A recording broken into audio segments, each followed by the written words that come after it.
Welcome to Homefront on County Cable Montgomery. I am Mike Zubin, and I represent the county's Commission on Veterans Affairs. Homefront takes you inside the stories of Montgomery County's veterans. We often talk about our veterans and how their services impact the rest of their lives.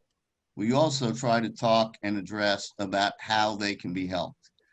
Today, we're going to talk with some people who are instrumental and who've been very instrumental in not only helping provide medical and mental health help for area veterans, but specifically who help provide those mental health services for those most in need. We have an all-star lineup today, I'm proud to say, and really appreciate and grateful for the time you all are given, seeing what is going on with everything else and all your other duties. First, we have Dr. Charles Vaselis, who's Chief of Staff of the DC Veterans Administration Medical Center. We have Dr. Norvell Coots, President and CEO of Holy Cross Health. Dr. Shay Lott, the lead clinician for the Stephen A. Cohn Military Family Clinics at Easter Seals, based in Silver Spring. And Wayne Miller, Director of Silver Spring Veterans Center and Chair of the County's Commission on Veterans Affairs. I'd like to start by asking each of you to briefly explain some of the ways veterans in the county can receive help for mental health problems that they're experiencing. Thank you. So just to start off with, one of the issues that has come up with the pandemic is how do we get to the hospital? How do we get to the clinics? And you don't have to get to the clinics. I guess what I'm saying is we now have in some areas almost 100% virtual services. And for veterans in crisis, they can call the various hotlines at the VA. And if they tell them that they don't want to or need to come down to the medical center or go to one of the peripheral clinics, the satellite clinics, we will bring this patient in with virtual services. Just to give you an idea, before the pandemic, we had 20% virtual services, and now our total care is about 80%. Okay, great. And they can go to the VA website and see where those links Absolutely. are. Absolutely. Okay, Dr. Coots. Yeah, thank you very much. So Holy Cross has a small mental health footprint. We've got 6 voluntary beds at our hospital in Germantown, but we have a very robust service where we actually see behavioral health patients in our emergency departments, and then we screen them, and then we find the appropriate services in the county at other facilities for them. So I think that's the biggest thing that we do. One of the things that's important to remember, though, too, is that as a civilian healthcare system caring for veterans, we have a military and veterans health program. And so when veterans access us for care, we have a screening process that asks them first and foremost, are they ever a veteran? We ask every patient that. And then we go down a series of questions, and we also ask behavioral health questions because we recognize that there's PTSD, TBI, and a number of other conditions that all could manifest as seemingly behavioral health issues. And so that's sort of how the chain starts with us. And so you've worked through cultural competency with your staff on dealing with people as they come in through the door, so to speak. That's right. We have a training program to really train our staff on what it means to have served Army, Navy, Air Force, Marines, actually what it means to be a family member too, spouses and children, recognizing that they often have behavioral health issues secondary to the sponsor's behavioral health issues too. Thank you. Dr. Lott. Thank you, Michael. So for the Cohen clinics, we've been virtual prior to COVID-19, and right now we do have all of our clinics across our entire network. We have about 19 clinics, and we serve not only the Maryland population, but we serve DC, Virginia, and West Virginia as well. And we're completely telehealth. And so we serve not only the veteran population, but we serve active duty, and we also serve family, children, and we do couples and individual. And any person who's interested in coming into our clinics, we just call our hotline, and they can come in through the intake. Super. I'm with the Vet Center Program, Department of Veterans Affairs, Readjustment Counseling Services. We're a non-medical model doing mental wellness and suicide prevention and military sexual trauma. And I see three faces that I work with all the time, referring our veterans when needed to the different services besides the ones we have here at the Vet Center. We've been 40 years in the community. Right now we're doing just virtual. We have 6 staff that's doing virtual mental health and mental wellness services. We have some walk-ins. They're screened for COVID when they come in. If they don't have a mask, we have a mask for them. And that's basically what we do at the Silver Spring Vet Center. Mm-hmm. Great, thank you. Okay, so we're now almost 9 months and counting of living under the pandemic conditions. How has that need for mental health services changed because of the virus? Let's start with Dr. Coots this time. Well, thanks, Mike. So that's a great question. You know, I think it has impacted just about everyone, from economics through to just their mental health and mental well-being. Overall, what I have seen is an increase in veterans seeking care from us through our emergency department. So certainly the numbers have gone up. But what I've noticed mostly are the veteran colleagues that I have in my hospitals and health systems, because when you hear people say, oh, this is just like a war zone, this is like we have to triage patients and things like that, it is actually true. And I, being a veteran myself, have felt it. And I feel like I'm on a 1-year deployment. And when there was no one on the streets, I was careening down the streets. It reminded me of flying through the streets of Kabul at 70 miles an hour in an up-armored convoy. So it has definitely impacted us inside of the hospital, maybe even more than it has the folks outside, because we have seen these patients, triaged them. We've seen a lot of death. Thankfully, not as much death now, but my staff are tired. And so we have had to add on some additional resilience services and assets just to be able to keep staff morale and well-being up. It doesn't look like relief is right around the corner, does it?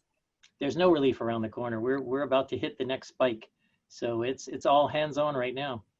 There's just no corner to look around at this point. That's right. Dr. Lott, same question. How is your staff doing? And how has the need for mental health services changed from what you've seen? Well, as Dr. Coots said, I'll definitely stand behind exactly what he said. But for us, what we're trying to do is pour more into our staff and try and ensure that the anxiety, the fear, the apprehension basically about coming into a space or just doing therapy remotely. I know that we're finding nationally that a lot of people are feeling more lonely, more isolated, and that's not only for the veteran population, those individuals who are seeking care, but the providers as well. And so across the board, we do see that it's increasing mental health need. So we're trying to make sure that the barriers. My next question, I do want to bring up that issue of the isolation, but to continue on this one, Wayne. Well, thank you, Michael. For years, we've been telling our veterans to not isolate, to go out in the community, make some contacts, stay away from being depressed and everything else. But with this COVID, we're feeding right back into isolation. And it's also like flashbacks to veterans who were on OP, that this virus is like the enemy out there and they're only allowed to observe it. They cannot make any contact, which we talk about social distancing, wearing a mask, the first Gulf War with all the Scud missiles, and they had to jump into outfits and things like that. And so what we're trying to do is to get them to have a battle buddy, someone they can contact. The problem with most of my older veterans is they're not computer savvy. So the Zooms and the Teams, we've been lucky with Teams now, they can call in. So the isolation has not helped in the long run with a lot of our veterans because of the isolation. They'll get themselves into a low spot where they have difficulties getting out of, and they're told not to go anywhere, not to do anything. You have fevers and stuff, stay at home. All right, Wayne, we're gonna have to quarantine for move 2 on weeks. to Dr. Facelis because we're starting to run out of time, and I've got one more question that I need to ask. So, Thank you. Dr. Facelis, same Yes. issue of how Yep, the so I mental think- health services needs have changed because of the virus. Yeah, I think it was described very well by many that this, for the veterans, especially the vulnerable ones, they feel like it's a war zone. And as I mentioned before, one of the important things for us is to move to more virtual services. And in this case, we had put together, because we know how vulnerable they are in isolation, a suicide prevention team. This has been successful in providing additional support. So we have formulas where we kind of figure out who's really high risk. And these suicide prevention teams call them sometimes every week to make sure everybody is okay. But as mentioned before, this is a lot of burden on our veterans, especially the vulnerable ones, and on the staff. Well, that was a perfect segue into my next question. At one point, veteran suicide rates have been up to 21, 22 a day. Has that come down, number one? And number two, given that there is no corner to turn around at right now, what are we looking at in the future? And the actual number, I don't have that number. They're talking about 20 a day still committing suicide. What we do at the Silver Spring Vet Center is we have a risk assessment that we do. And we do that very often, especially with our vulnerable veterans. We have close collaboration with the VA hospital. They have a fantastic suicide prevention team that they flag, and the ones that are high risk here, we call periodically, sometimes almost daily, especially with the virtual now. We can get in touch and keep in touch with them. And again, we talked about battle buddies. Make sure that they have someone that they can contact all the time. So I'll leave it right there. So we're coming in on Thanksgiving. We're coming up on more isolation, possible higher numbers on COVID infections. What can friends and family be looking for in their loved ones? What are some of the signs that they need to pick up to say, my loved one needs help and help right now? Start with Dr. Coots. Well, thanks, Mike. A couple of things. First of all, sometimes veterans will speak out and say, I'm having problems, but more likely than not, they actually go through some kind of withdrawal. And it's that personality change, that withdrawal from normal life things, or seemingly not enjoying anything. And in this day and age, because you don't have those social interactions, you do have social isolation, that makes the withdrawal even worse. So having a battle buddy, having a friend who contacts them, having the family just ask, are you okay?